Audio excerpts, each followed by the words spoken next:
We're in the Church of St. Martin in Colmar, looking at a beautiful altarpiece by Martin Schongauer. The title is The Madonna of the Rose Bower. Anybody looking at this painting would have recognized that the style that Schongauer is using is a historical one. He's looking back to the Netherlandish masters, artists like Roger van der Weyden. To me, it looks back to the German artist Stephen Lochner, or back a little bit further to Jan van Eyck and Robert Campin. The very detailed treatment of the foliage and the plants and the flowers just below the hem of the Virgin Mary's fabulous red garment. And we see images of the Virgin and Child with this intimacy also in the works of Robert Campin, but they're usually in a more domestic setting. Here we have the setting of the rose bower, which Stephen Lochner also gave us decades earlier. And I start wondering if the red of that cloak, echoed in the red of the roses, is meant to remind us of the blood that Christ will shed. We're standing in this church on Good Friday, that is the day that Christ is crucified. And it's an especially poignant reminder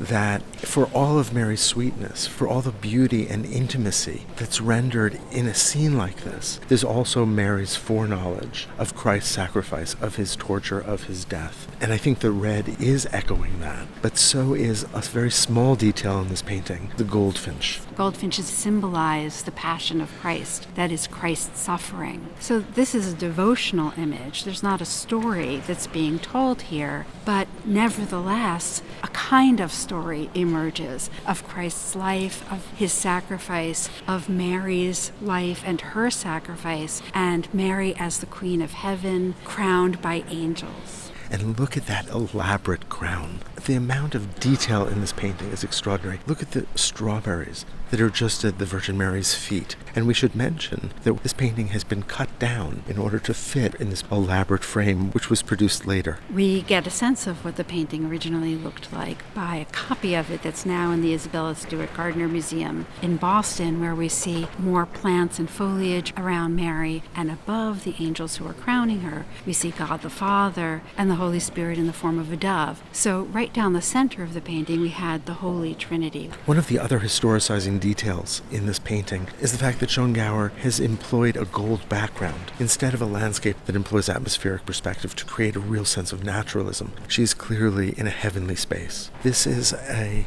Madonna of humility. That is, it's a Madonna who sits directly on the ground. So we have her humility, but we also have a symbol of her virginity, that Mary conceived Christ while remaining a virgin, and that's the rose garden. She is enclosed within this hortus conclusus, the closed garden, which was a metaphor that was used to describe Mary. One of my favorite details is the way that Christ embraces the Virgin Mary. His right arm curls around her neck. Now Christ looks off to our right. The Virgin looks in the opposite direction.